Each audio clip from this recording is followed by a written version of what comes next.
Hello, everyone, and welcome to RBCM at Home. My name is Kim Goff, and I'm a learning program developer at the Royal BC Museum.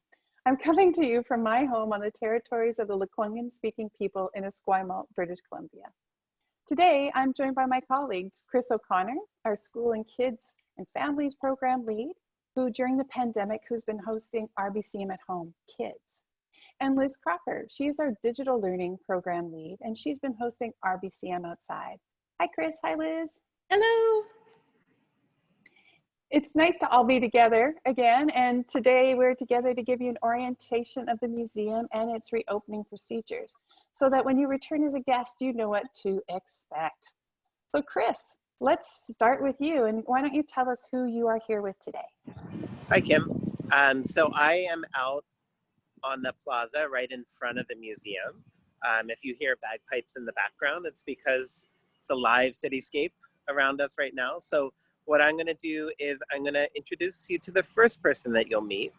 And as you're coming to the museum, you'll see, and so we're right in the front of the museum right now, and we're going to meet Alex Weaver. So do you want to introduce yourself, Alex? Sure. Hi, everybody. My name's Alex Weaver, and I'm the Visitor Experience Manager at the Royal BC Museum. And we've been waiting for this day for months now, the day that we get to welcome everyone back to the museum.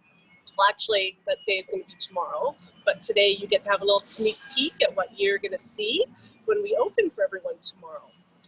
So I'd say that over the last several weeks, well, months really, that the teams have been working really hard at a phased reopening plan, which is being guided by the local health authority. And so we're really trying to ensure the safest possible experience for our staff and our visitors.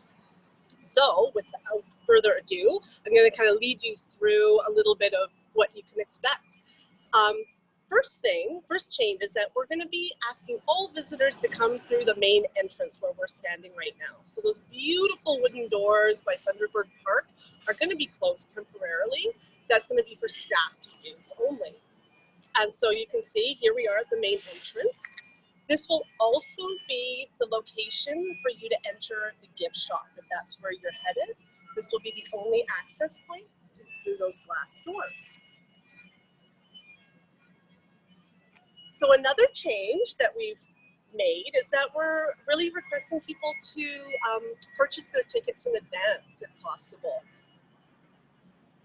online. So those are all available. It's really easy to do. We have time ticket entry, and again, it's to ensure that everyone is like, we're keeping our maximum capacities. So if you go onto royalbcmuseum.bc.ca/tickets, super easy process. You can either, you fill it out your time slot, you can either print off the ticket, so it will be emailed to you, you can print it off, or it can go to your phone. And what I've done is I bought myself a ticket for today, and I'm going to show you. Here it is. It's come to my phone. There's the little barcode. You can see. And we're going to walk on over with our time ticket. You're the only guest today. I'm the only guest. So is everyone at home. Lucky. And while Alex is walking over for her tickets, you can do that now. So if you think you want to come on the weekend, you can go online right now, buy your tickets. You can select your time. And do that. So you can start right away. So here we are. Here's Katie. This is not what it's going to look like. We're still in the last minute preparation for everything tomorrow. We're going to have proper desks out here with plexiglass guards as well. But for the sake of this program, we're going to show you what's going to happen. So he's here. I'm going to scan my ticket.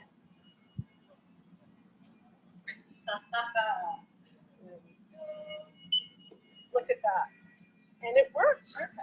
Perfect. Katie gives the thumbs up, and then we go in.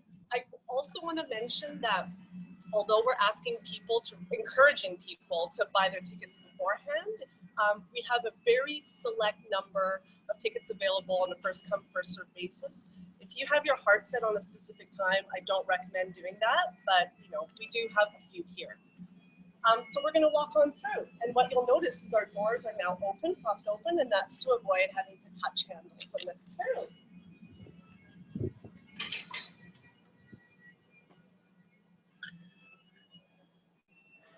And Alex, do you want to mention the signage here? Yeah, so over here we have new signage throughout the museum. I won't go over every new sign, you'll have lots of chances to see it, but essentially we're just reminding people to observe their physical distancing, to follow the arrows, what our new hours of operation are. One new thing is we're going to be closed on Wednesdays from now on, and that's to allow us to do a deep clean of the entire museum.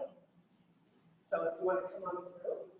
Just in case folks couldn't hear that, Alex is saying we're going to be closed on Wednesdays. But have the hours changed, Alex? Are we open a little bit longer? We are. So because we're closed on Wednesdays, we're going to be open from 10 a.m. to 6 p.m. What days are those on? On Tuesdays, Mondays, Tuesdays, Thursdays, Saturdays, and Sundays. And on Fridays, we're open till 8 p.m. So lots of chance to come in. So you'll notice here actually right now that we've enhanced all of our cleaning. We're using a really high grade cleaning supply for hard surfaces. And so that's something different that you'll notice when you're here. We have cleaners around all the time. Another thing you'll notice when you walk into the lobby is a lovely new panel, just informing you of some of the changes we've made, reminding people about different occupancy levels in different rooms, and just to keep observing physical distancing. This will also be on our website, so you can watch that before you come visit. Okay, Alex, yeah. I have a question from a person watching on Zoom. Are visitors required to wear a mask? Good question.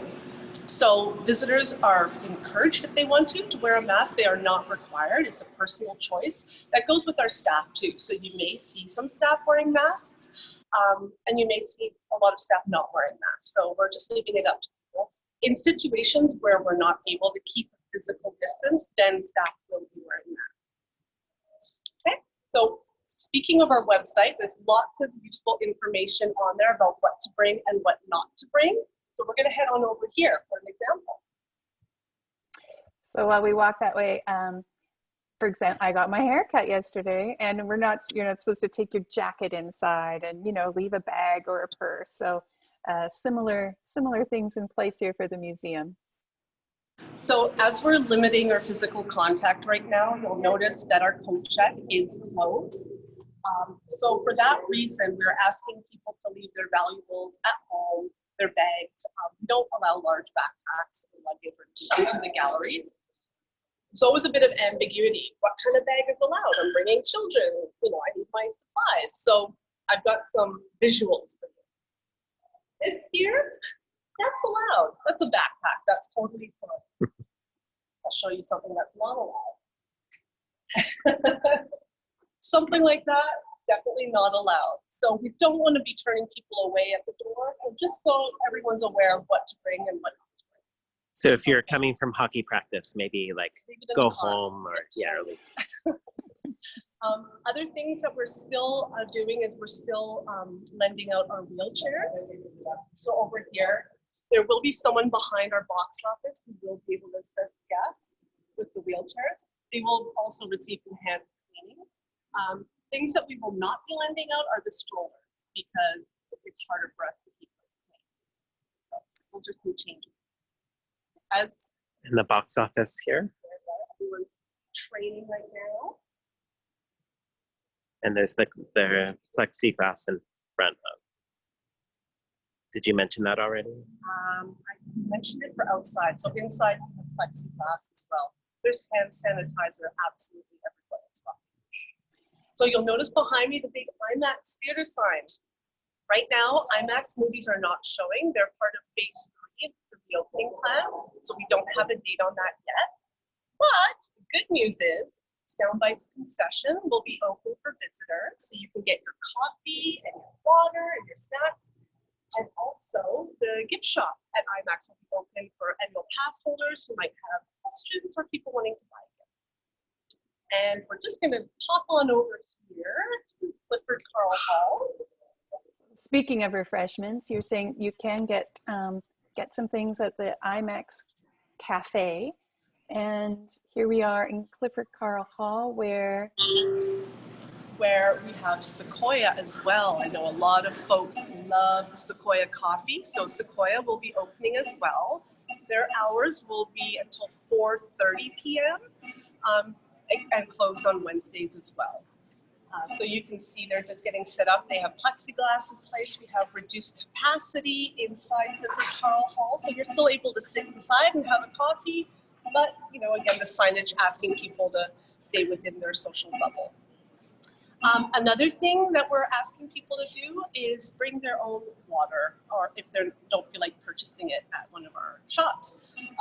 We will not have our water fountains working in the galleries or down here, but we will have a bottle refilling station open. So those are some of the changes. There's going to be lots more. As you can see, we're still frantically preparing for tomorrow morning, but it's going to be great. Great. Thank you, Alex and Chris. Chris is going to be running upstairs to go to our next location. But as you might see coming up the escalator, we are going to join Liz. And Liz is with the supervisor of security. Hi, Liz. Can you hear us? Oh, Liz, you're temporarily frozen. So while Liz is getting off the escalator, I can hear you. Can you hear me? I can hear you, but your video is not moved. Ah, there you are. Hello Hi, there. Liz. Hi. Hi, everybody. Hello. You can hear me? Yes, thank you. So Liz, you're up on the second floor. I am up on the second floor, yes. And I'm here. I'm going to turn my camera around. I've just come off the escalator here. Flip it around. Oh, didn't flip around. There we go. And at the top of the escalator, there's a fantastic sign there with, standing beside it is Mr. Steve Eastman, who is supervisor for security here at the museum. Hello, Steve. Hi, everyone. Good to see you today. Can you hear Steve okay? Yeah, a little louder if possible, Steve. No problem. So Steve, what is security's got a pretty important role. They've always had, but maybe we'll be seeing a little more of them. What is security going to be doing at the museum? Well, a big part of our role is not just security, but safety. And part of what we do is help to keep people safe. Hence, we're going to be encouraging physical distancing while you're in the museum in a number of different ways. First of all, you'll notice that there's a number of arrows on the floor, like you may have seen in various grocery stores, etc., wherever you go right now. You'll also notice in some areas the signs showing that the distance between people. Now, of course, if you're a family, you can stay close together, but we're going to encourage that both through announcements, or if we're talking to you, we'll show that we're trying to keep our physical distance as well. Great. So there's arrows, there's going to be a security guard, maybe with a clicker or a counter or something. So what if you're down in the lobby, and will you come up the stairs and wait here until you're allowed to go into the gallery, Steve? Well, it depends on how many people are on the floor. We have a maximum of 50 people allowed in both exhibits that are up here, both Wildlife Photography of the Year and Natural History. So if there's 50 people up here, you'll be asked to remain downstairs until some people do come down. Okay. Here, yep. Oh, I should make sure I point out as well that with the phased reopening, it is going to be only the second floor that's open on Friday. So it's going to be that way for a little while. So it's only the second floor people will be able to see. And that includes our feature exhibition, Wildlife Photographer of the Year. Yeah, maybe should we ask Steve to move in closer to the exhibition there? See what it looks like. The arrows. Expert opening the door. He's got the power to open the door. Yep. I've learned certain things over the years. There we go. Okay, so this is the Wildlife Photography of the Year exhibit. There's a maximum number of people allowed in there, 33 people. Now, that can be, the 50 people are divided up between that and our natural history exhibit. There's a maximum number of 40 people allowed in natural history at one time. The officer is going to be here keeping an eye on how many people are on the floor and how many people are in this exhibit, and that will give them the number that should be in the other exhibit at the same time. If there are 50 people on the floor and there are 10 people in here, we know that the maximum capacity for natural history has been met. So we'll keep the number of people down so you do have room. Everyone's given a definite 6-foot space or 2-meter space, so they have room between them. Okay? Right. opportunity to take your time going through. Great. Well, speaking of time, Steve, do you think are people going to be encouraged to think about their time a little bit? Like, can they sit down and have a long look at the pictures, or how is the time people have being managed? Yeah, my understanding is they're going to be asked to limit their time to about 90 minutes in total. Okay, and that would be between both exhibits. Okay, now, when you think about it, there's only so much time you're going to spend there. You go downstairs, perhaps have a coffee after you're downstairs, but we do have to make room for other people to come in. Yeah, well, that's great. Is there anything else you want to mention to us, Steve, before we switch over to Chris? Really, truthfully, if you have any questions, don't hesitate to ask any one of the security staff. We're here both for safety, security, and just to help out. We want you to have a very enjoyable, seamless visit here.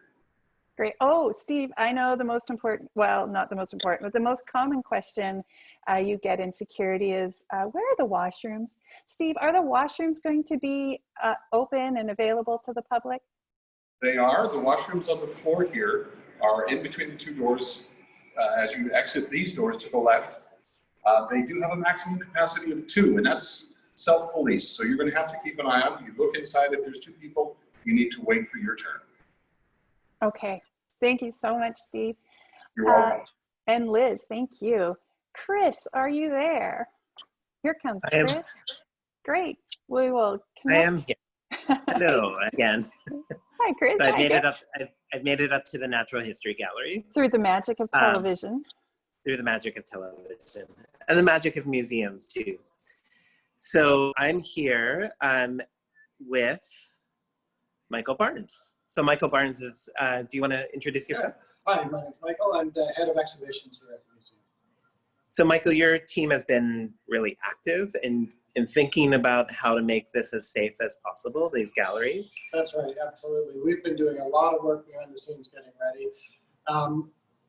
And thinking about how we can keep the visitor experience as excellent as it ever was while still keeping people safe. Obviously, you're going to see some changes here. You've already seen a few of the signs and safety measures that we're taking on the way up here. But we've continued that in the galleries, but with a real focus on keeping all the things that you love here for the most part. We've had a few changes, and I'll show you some of those that we're going to walk through right now. And how people touch, or when people can touch things, is a big part of a museum experience. So you've needed to make some decisions in terms of how to do that. And you're standing in front of Ocean Station, which is one of the most touchable areas of the museum. So you'll show us a little bit about what changes are in Ocean Station. Yeah, so we'll go through here. So first off, as you've already noted, there's directional traffic everywhere. Because we want traffic to flow one way. We have signs directing people in. A key point is about occupancy. Whenever we have an enclosed room like we have here at Ocean Station, we've calculated how many people can safely be in here. In this case, it's 4 people, or a social bubble, a family group can be in here. If you come to a place like this and you see other folks in here and it's exceeding that occupancy, just wait your turn and they'll pass through. So come on in and we'll take a look. Chris, Yes. we have a question for Michael. Yeah. Craig is wondering, how have you tested the capacity? So for example, like in the Natural History Gallery, did you have 40 staff members come up and space themselves, or how are you determining that capacity? Standing in the light. We have really detailed floor plans of all our gallery spaces that our design team, using their computer drafting equipment, can pull area calculations out of all the gallery spaces. So it's not just the rooms, but the actual circulation spaces within the galleries. And there is a very specific calculation given to us by Dr. Bonnie Henry and others of basically 1 person per 16 square meters of space. So using that math calculation, we worked out how many people can safely be in each of these areas. Great, thank you. You're welcome.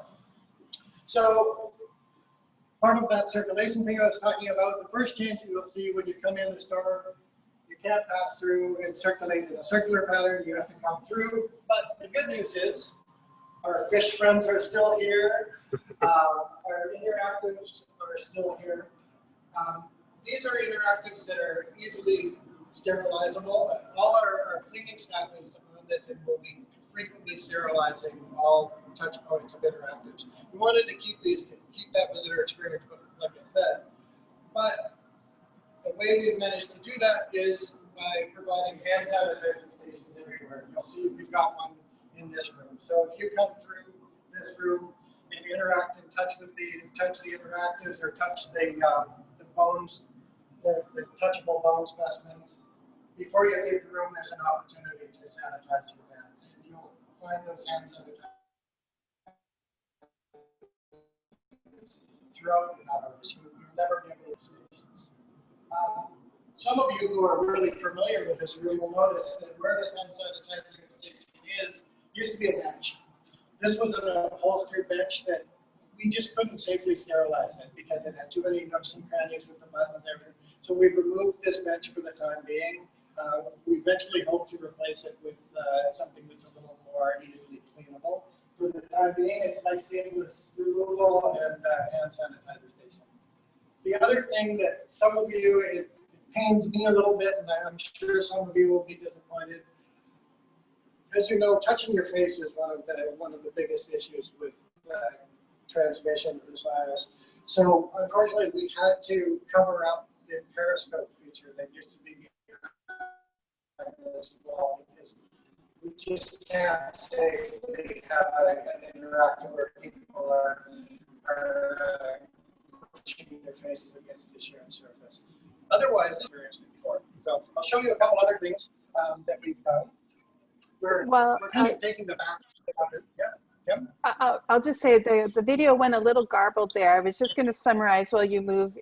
Well, we're going to just mention, Kim, that as you're coming out of this room, sometimes you would want to go right, but you actually can't. You can just go left following the arrows to exit out the gallery past the bathrooms there.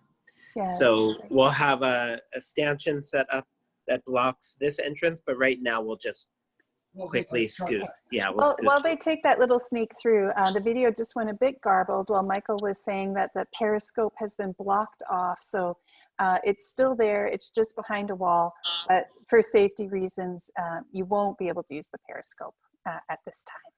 So now we're in the Natural History Gallery. So this is, as people come out of wildlife photographer, this is the main direction they're gonna go in. That's right. Yeah, this is the very beginning of the natural history. We started at the very end and we've kind of jumped forward to the beginning. So just a couple other things that we've done and that we're planning to do. One of the things that a change we had to make with this fabulous ammonite fossil specimen, because this is a real specimen, we used to let people touch it, but because it won't stand up to repeated cleaning, it would be necessary to keep it safe. We've placed an acrylic screen over it. We can still appreciate its beauty, but that's something that we've removed the touch element from. But there is still plenty of other things to touch, provided you use that hand sanitizer. The other thing that my team is really working a lot on is ways moving forward to get away from these problematic common touch surfaces. Right now, we're using lots of hand sanitizer, but we're looking at other ways to interact with interactives that don't require touching. We're looking at motion sensors, we're looking at foot switches, and one of the things, because we have quite a few interactive touchscreens in the museum, we're looking at these low-cost styluses that will allow people to get their stylus when they enter and then be able to safely interact with anything or push buttons using their own personal touch tool without having to share touch surfaces. This is still a prototype. We're not 100% certain we're going to go with this, but these are among the many things that we're looking at to make exhibits safer in this new reality. And then you have a souvenir to bring home. Exactly. We'll have a branded souvenir with the Royal BC Museum logo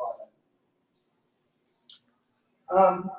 Carrying on down here, again, just a very popular game that Kim, I know, is near and dear to Kim's heart.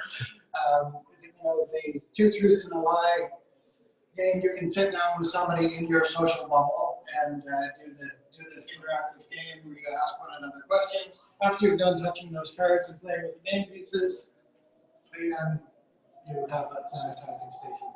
And as I said, these are going to be located around the museum with great frequency. And ultimately, all your favorites are still here, including this guy. So we ask you to come by and visit us and visit your old favorites. Thank you, Michael. Thank you, Chris. Now, Chris, I think you've got Alex coming back nearby.